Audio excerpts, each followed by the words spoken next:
Hey guys, Akil here. Welcome back to another episode of the Trading Coach Podcast. Thank you as always for joining me. I don't do this too often, but if you get the chance, please take a minute or so out of your day and leave this podcast a rating and a review on whatever platform you're listening to it at. This show has been it's been an amazing experience over the last few years, and we're reaching more and more people each and every episode. And well, the best way that we can continue to grow and spread the show is for you guys to leave me a review. So I appreciate it in advance. Now, today's topic comes off of another podcast episode that I did where I talked a little bit about the differences, or I guess it was a podcast about a discussion I had on social media between what's more important in trading. Is it just the amount of time that you spend on a screen, or is it getting coaching, mentorship, reading books, knowledge base that way? And my conclusion is that it's both, right? Screen time matters a lot, but if you're not spending screen time on the right thing, it's completely pointless. And one of the terms that I use is that a lot of people, they'll use the terminology, hey, practice makes perfect. And that's not true at all. It's perfect practice makes perfect, because if you are consistently practicing and growing your bad habits, those bad habits are just going to get better. And when bad habits get better, you get worse, right? You probably could have had a much easier way to say that, but you guys get the point. You guys listen to the podcast. And a question that came off of it was this: Akil, I've been reading Trading in the Zone by Mark Douglas recently, which is a beautiful read. It is a great book. It is one of the books that I wish I would have read a few years earlier in my trading career, but it gives very good insight into trading psychology. I also found out why I'm afraid of dogs, which was good because now I love dogs. But I've been reading Trading in the Zone by Mark Douglas recently to prepare my psychology before I start trading live. What books do you recommend for emotion management? Could you make a podcast with tips in this way, in the way to learn effectively? Like you said, perfect practice makes perfect. How do I perfect practice? Love your podcast. Listen to it every morning. Keep up the great work. Thank you so much for the love. And I guess we'll start with a few good books. And I have a lot of trading books. Most of my trading books are on trading psychology, and I've given a lot of tips and done a lot of little infographics, spreading a few. But a few other good ones, aside from Trading in the Zone, are going to be Market Mind Games by Denise Scholl. I think she has a great way. She's a performance coach, I think a sports and trading psychologist, and she has a great way of looking at things because I think she talks about the reason behind the reason. So it's one thing to say that, hey, the mistake that I'm making is greed and fear. But it's one thing to know that mistake. It's another thing to kind of take action on it. And typically when you know the reason, well, why am I feeling greed and fear? It's a little bit easier to handle. So I think that's a great book. I also think The Daily Trading Coach, I believe that's what it's called. I haven't read it in a while. I think it's called The Daily Trading Coach by Dr. Brett Steinberger. That's another good one as well. So Trading in the Zone, obviously, Market Mind Games, and The Daily Trading Coach, 3 really, really good books on trading psychology. But more so than just reading about it, right? Following up on the previous podcast, you've got to take action. And I get asked the question a lot of times about trading psychology and Akil, I keep making this mistake, and you know, what are some tips or tricks you have for me to stop it? And honestly, I'm just not good at that, right? I don't have any degrees in psychology, so I can't tell you the underlying principles of how to, hypnotize your mind into doing things that you to stop doing things that you're doing. I'm kind of old school, right? I'm a believer in that. Hey, the hardest part is identifying what you're doing and why you're doing it. After you identify what you're doing and why you're doing it, you just have to deliberately stop doing it, right? It's no different than, and I may be contradicting myself in this statement, it's no different than any other bad habit like smoking, for example, right? If you are a smoker and you want to stop smoking, right? You don't need to brainwash yourself. You just need to stop doing it. Now, easier said than done. Same thing with diets. And the reason it's easier said than done is because we don't typically make change until we've reached a level of extreme pain, right? We're very interesting creatures. I was having a conversation with my wife this morning, who she's an ambassador for it's this women's group, local women's group that basically they educate young women, or actually anybody, educate anybody, but specifically young women that are having babies on just normal education on what you need to know about your baby, how to raise a healthy child. Fathers are invited as well, but it's a program meant for inner city people that are having young parents inner city that may not have the support that other people have. And what's cool about them is they give away a whole bunch of free stuff. So, of course, when we were having our kids, we went there and we racked up as much free stuff as possible. All you have to do is go in there, you watch some videos, you take some tests. If the husband goes, you get double points because we're awesome husbands, right? And we got a free stroller. We got all of our car seats free. Basically, all of the essentials we got for our baby were for free.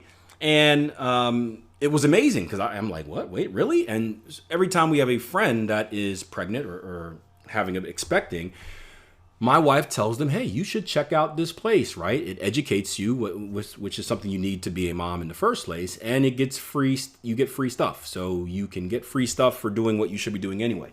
And I think to this day, none of her friends have gone. And it frustrates her. She gets upset. She's like, I don't understand it, right? This is free stuff, expensive free stuff, $500 strollers, car seats aren't cheap. This is free stuff they're giving away, stuff that you need anyway for a kid. Why aren't my friends taking advantage of it? And it sparked a conversation about why we do what we do as human beings.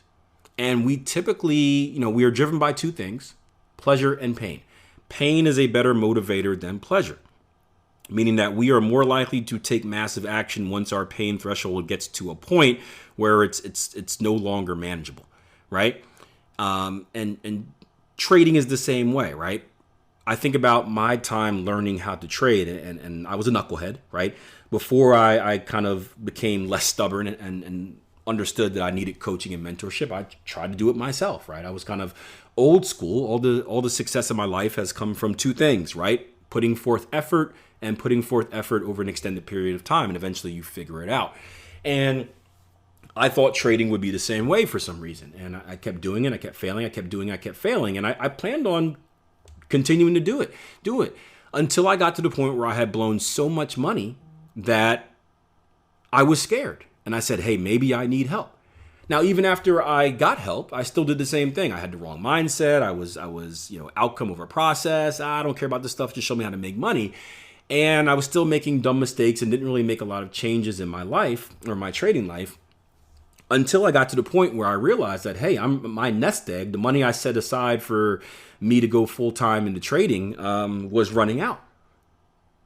And honestly, at the time, I thought I wasn't going to make it. And there was a massive amount of fear. It was kind of like fourth quarter, 1 second left on the clock. I've got to do something. Either I'm going to win or lose this game. And there was a massive amount of fear as thinking about the future and going back to, working 20 hours a week and cleaning dirty toilets and stuff at night was a very scary thing, especially as I was getting more serious with my then fiance, now wife. I'm kind of old school. I'm like, a man should provide. I'm like, well, she's going to think I'm a loser. Her family's going to think I'm a loser. I'm a deadbeat. She's going to dump me, all this stuff. And it scared the crap out of me. And it scared me to the point where I went and took massive action. Now, the massive action that I took didn't come at once. Right? I didn't just wake up and say, hey, I'm going to stop making mistakes. First, I had to identify what my mistakes were, right? I knew I was sabotaging myself, or I knew something was wrong. And I went back over both ends of it. I went over the technical end first, and I went through my notes. I went through everything I was doing in the market, and I was like, I have room for improvement with my analysis. But what I was doing wasn't all too bad, right? I was sticking to the plan, kind of, at least initially from a technical standpoint.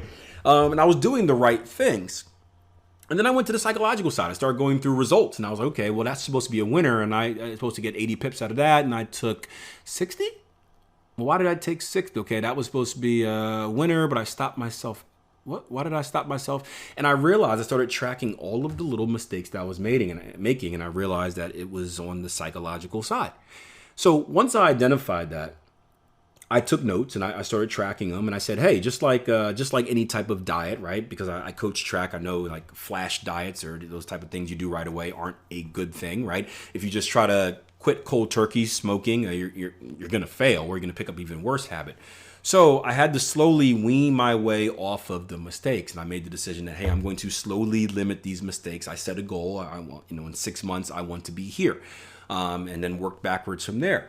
And that's how I ended up getting over the mistakes. And I don't know if you want to call that perfect practice, because I was still making mistakes, but I was consistently practicing what I wanted to achieve. And at that point in time, my main goal was to eliminate mistakes. And that was a consistent practice that I made.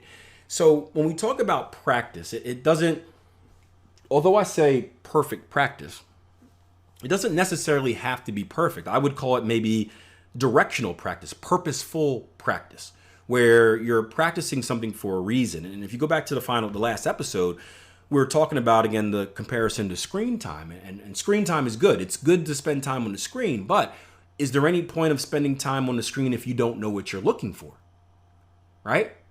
Think about it for you guys that have done backtesting, right? It's like backtesting a strategy without rules, right? Many of you see that in the Q&A. We do our Q&A sessions and we break down the trader's rules. I'm like, well, how do I know what to do here? And they're like, that's why I'm confused, right? If you're backtesting something with no rules, can you effectively backtest it?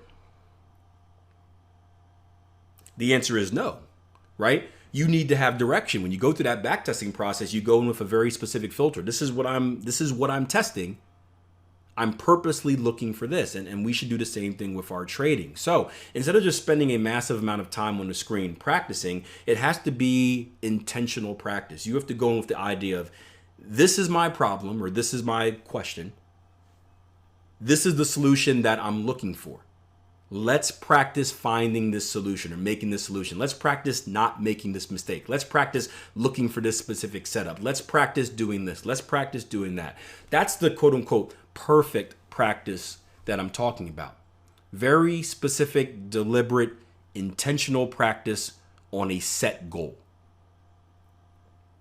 And if you can do that, you're going to get better. Then you can move on to the next goal. It's the same thing about how we teach, right? We have 7 core courses on our website, right? We teach from the ground up, the very foundational elements. And then we add a little bit onto that. And then we add a little bit onto that. And then we show you how what you learned in course 3 could be used for that. And then we take what you learned in course 2 and see how you can use it on course 7, right? And it all builds on top of each other. But something that we do in the very beginning is we say, hey, I want you to approach this not from a trading perspective necessarily, but just train your eyes. Practice identifying 10 pin bars.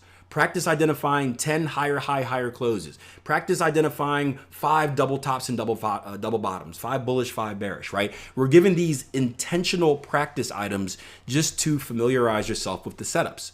And that way, when you're looking at the market, you're not looking at everything, because Lord knows there's so much out there you can look for. You're specifically looking at one thing. And once you've purposely practiced looking for that one thing, it should be locked into your brain, because you retain more when you actually practice stuff, right? You hear about it, you retain 10%. You see it, you retain 20%.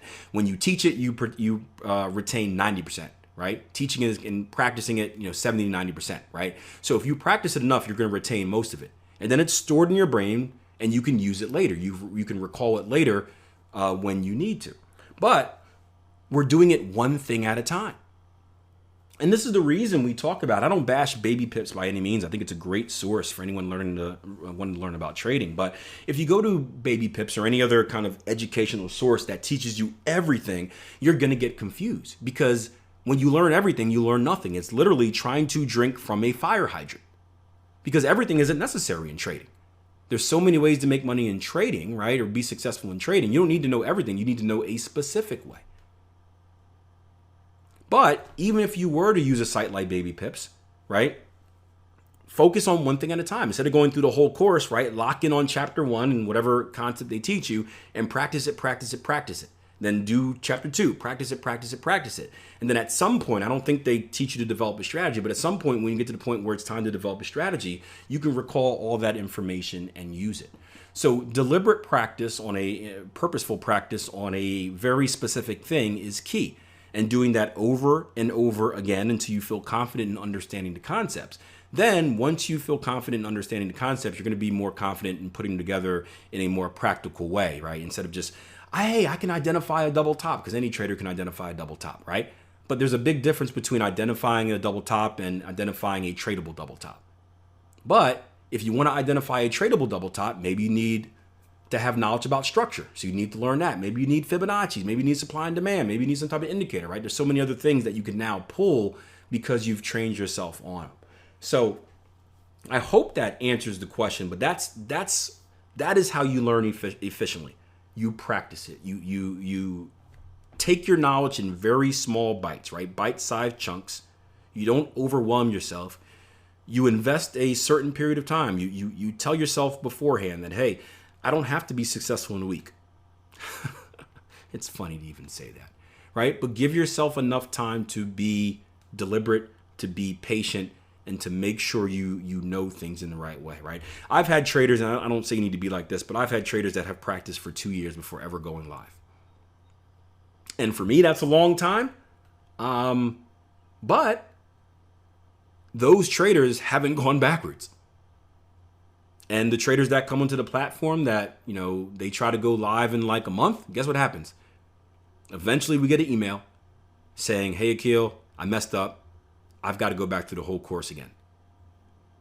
And what happens is traders like that, they end up wasting time because eventually they have to go through everything again, but they also end up wasting money.